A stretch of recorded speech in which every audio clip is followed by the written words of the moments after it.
بسم الله الرحمن الرحيم عن ابن عمر رضي الله تعالى عنهما أن رسول الله صلى الله عليه وسلم قال من حلف على يمين فقال إن شاء الله فقد استثنى فلا حنث عليه رواہ الترمذی۔ نبی کریم صلی اللہ علیہ وسلم نے ارشاد فرمایا، جس نے کسی امر پر قسم کھائی اور ساتھ ہی انشاءاللہ کہا تو اس قسم کو توڑنے کا کفارہ نہیں ہے۔ دوستو، قسم کے احکام و آداب کا بیان کیا جا رہا ہے۔ ایک مسئلہ یہ بھی ہے، اس کو سمجھ لینا چاہیے کہ اگر کسی شخص نے قسم کھائی اور اس کے ساتھ ہی متصلاً انشاءاللہ کہہ دیا، جیسا کہ کسی آدمی نے قسم کھائی کہ میں کل زید کے گھر ضرور جاؤں گا، اللہ کی قسم انشاءاللہ، یعنی قسم بھی کھائی اور ساتھ میں انشاءاللہ کا لفظ بھی بول دیا،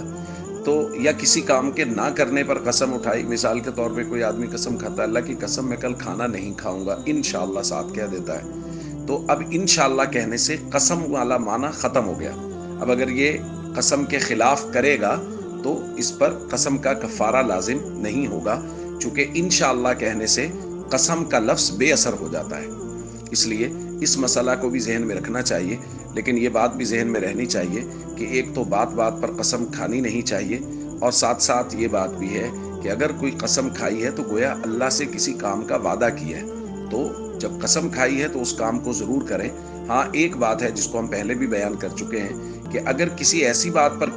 قسم کھا لی ہے جو بات شریعت کی نظر میں ناپسندیدہ ہے، کسی رشتہ دار سے بدسلوکی کی قسم کھا لی ہے، یہ قسم کھائی کہ میں فلاں رشتہ دار سے بات نہیں کروں گا، ان سے تعلق نہیں رکھوں گا، اس طرح کی اگر قسم کھائی ہے تو پھر ہم پہلے بیان کر چکے ہیں کہ اس قسم کو توڑنا لازم ہے۔ اس قسم کو توڑیں، قسم کا کفارہ دیں اور وہ کام کریں جو شریعت کے مزاج کے مطابق ہو۔ السلام علیکم ورحمۃ اللہ وبرکاتہ۔